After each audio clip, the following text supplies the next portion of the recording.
Hello, viewers. Good afternoon. I remain your host, Hawawi Ibrahim. Today, I have a guest who is going to share a bit of his life story with us and tell us how he has become inspirational to the people out there. Hello, Mr. Farid. You are welcome to Eaglet 05. Hi, Hawawi. It's a pleasure to be here, and I'm so excited and looking forward to our conversation. Thank you very much. I hope all is well with you.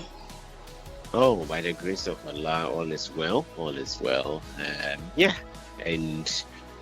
we are here to advance the cause of disability inclusion. So whatever we can do in our own little way, we will definitely do it. Thank you. Yeah. Can you please start by telling us a bit about yourself and what you currently do?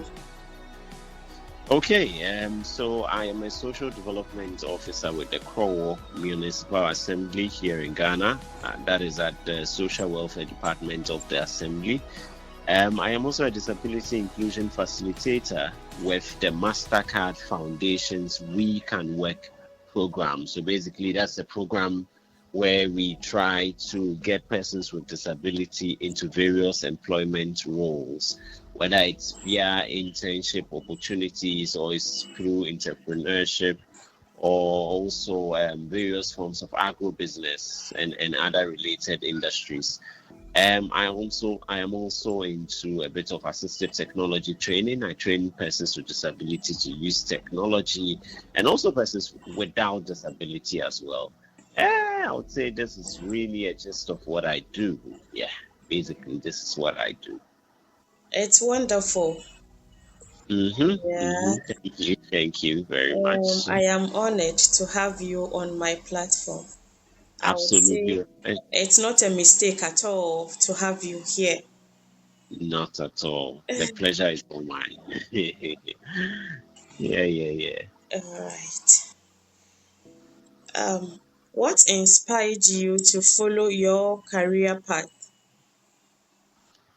Well, this is an interesting question because I honestly didn't set out to become a disability advocate. I know that would sound funny. So maybe one thing I forgot to mention in introducing myself is that I'm a person with visual impairments. Okay. And I didn't originally set out to become a social development officer or even a disability advocate or even an assisted tech trainer. What I studied in school was politics, and then I did my master's in international conflict. So I thought I would be doing something more in peace building and conflict resolution and things like that. But as we say, God proposes, a man proposes and God disposes, right? Yes. So I happened to complete my master's looking for a job, and I got a job at the social welfare, and I had to learn on the job.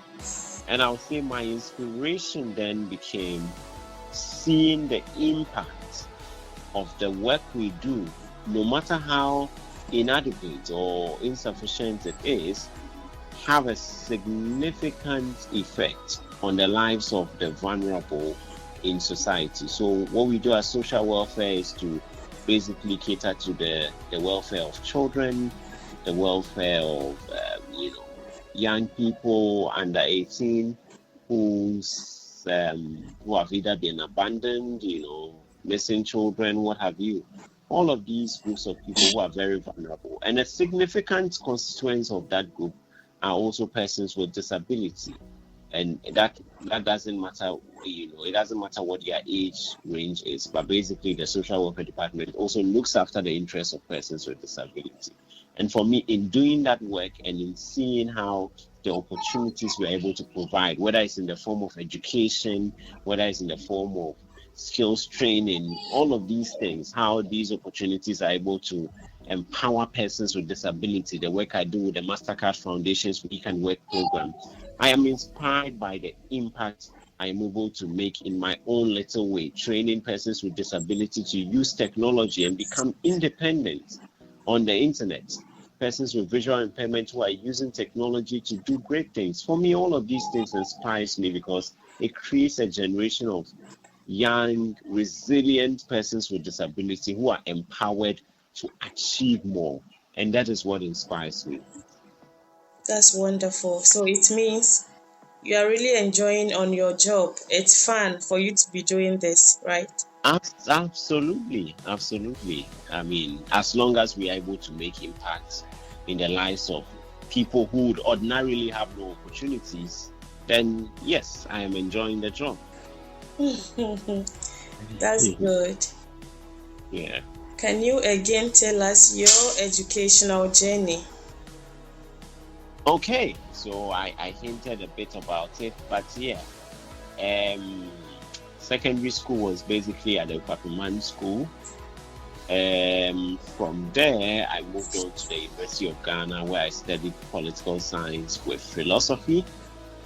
And after that, I went on to the UK, that is the SOAS, University of London, School of Oriental and African Studies, University of London, where I studied an MSc in violence, conflict, and development.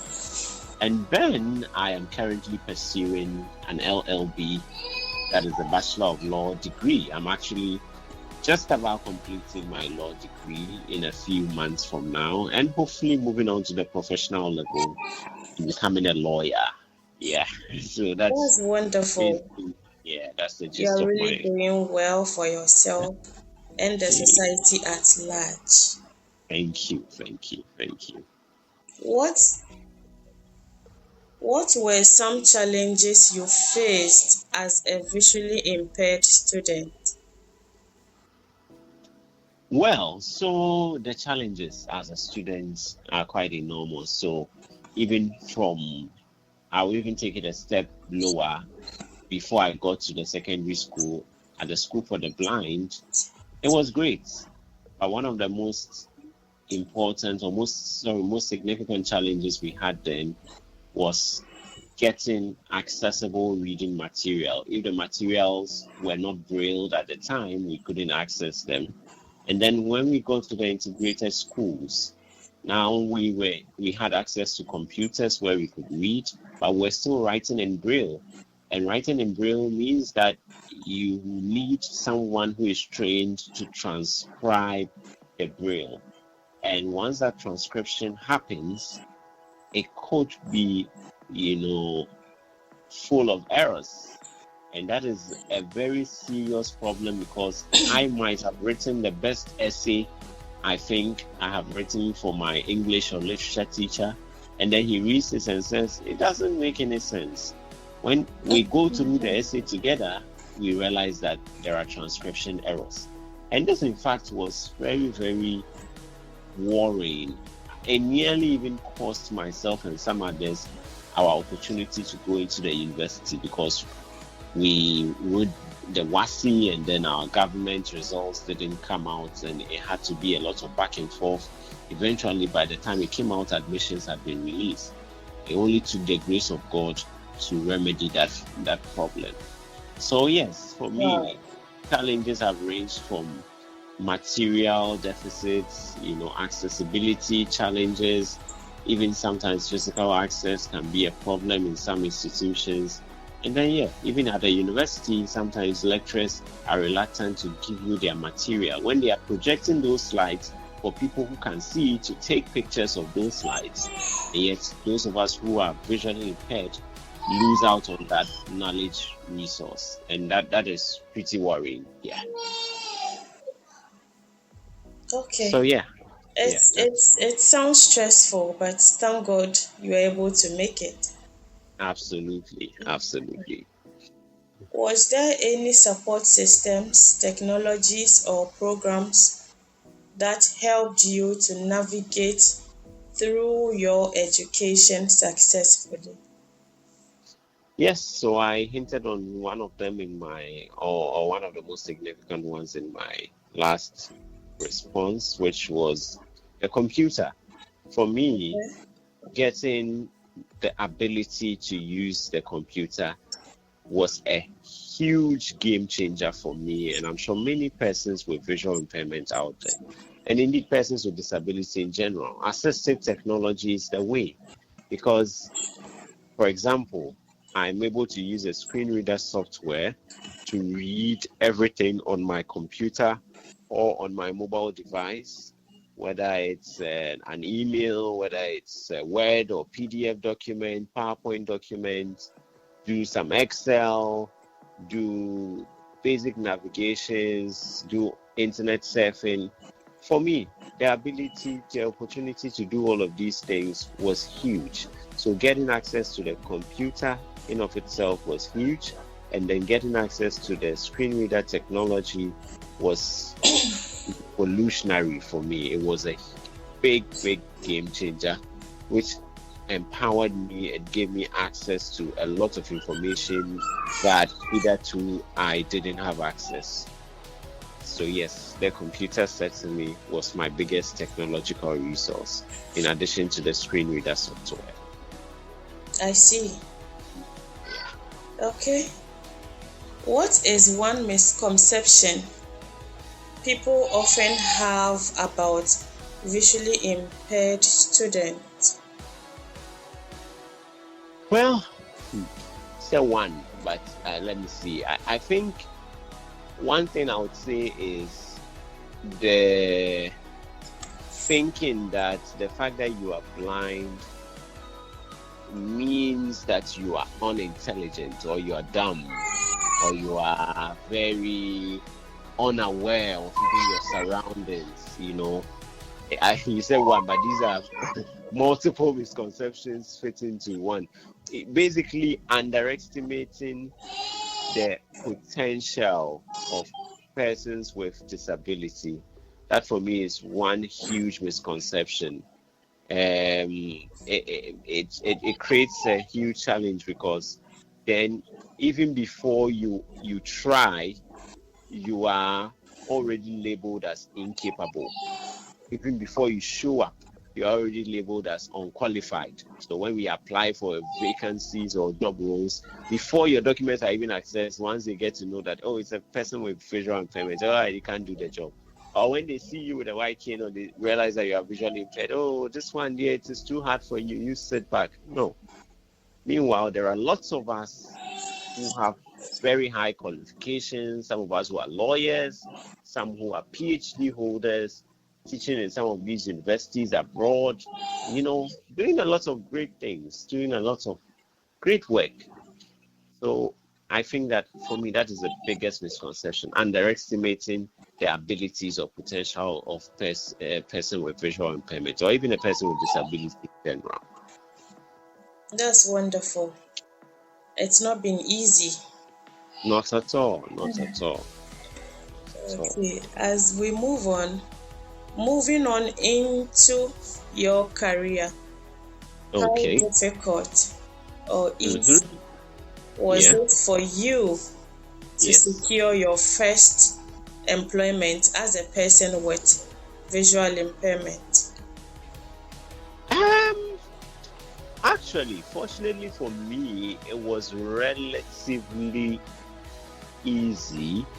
I won't say easy, but relatively, because I got my first job right after national service.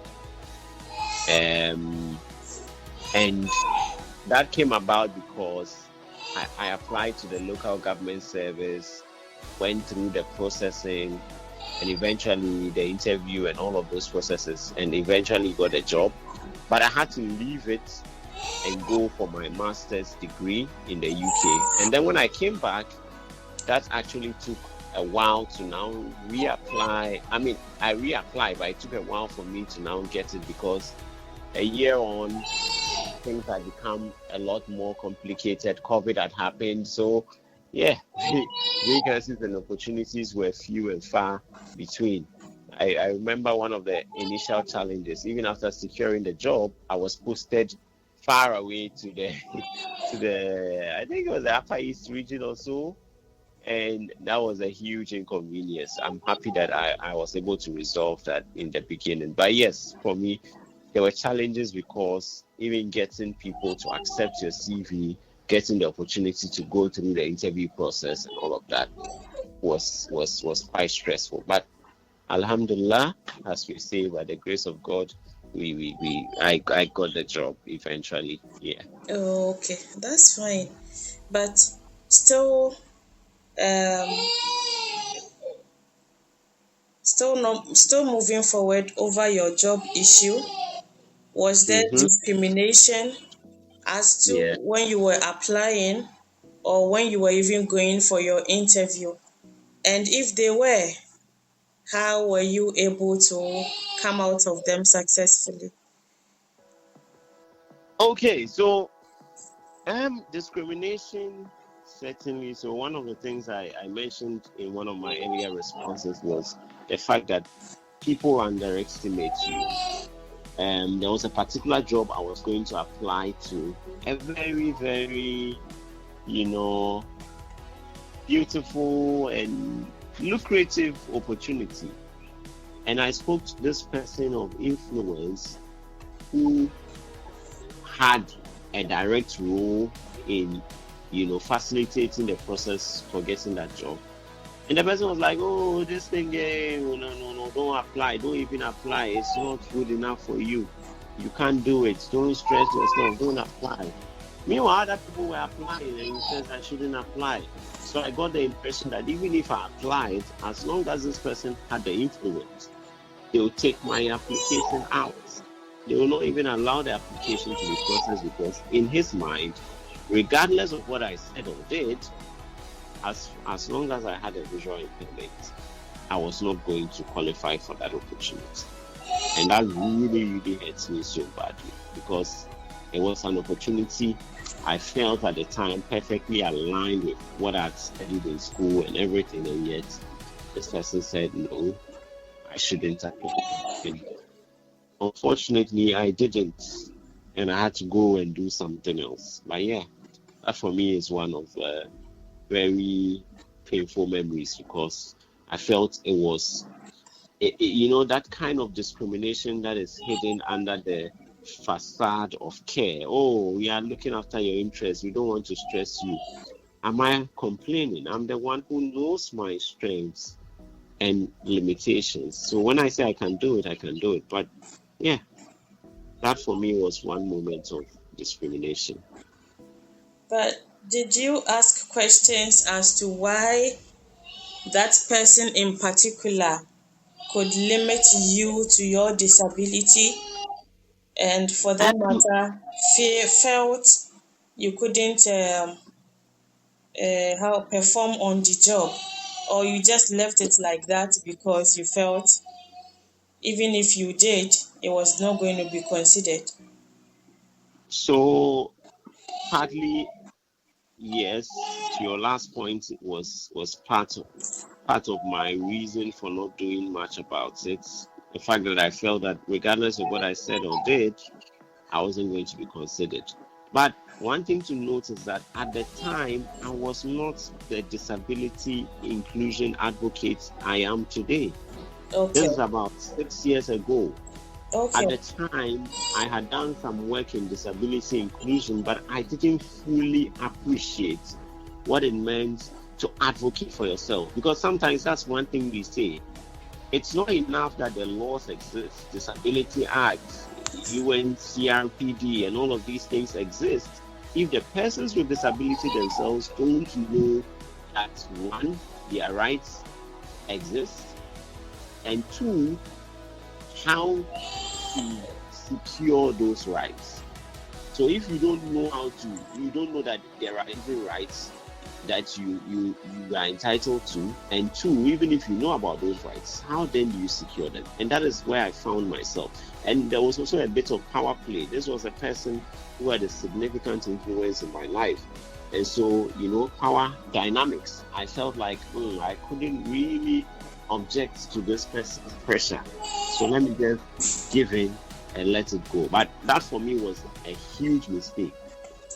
Right now, Yeah, knowing what I but know, yeah, knowing what I know 5, 6 years on, I should have applied anyway, and I should have used that as a learning curve to, gain proper experience. Because who knows? What I even fear that this person might have influenced the opportunity might not have happened, and I would have gotten it anyway. But yeah, we learn from our experiences. Exactly. Yeah, Everything happens for good. absolutely, absolutely. Yeah.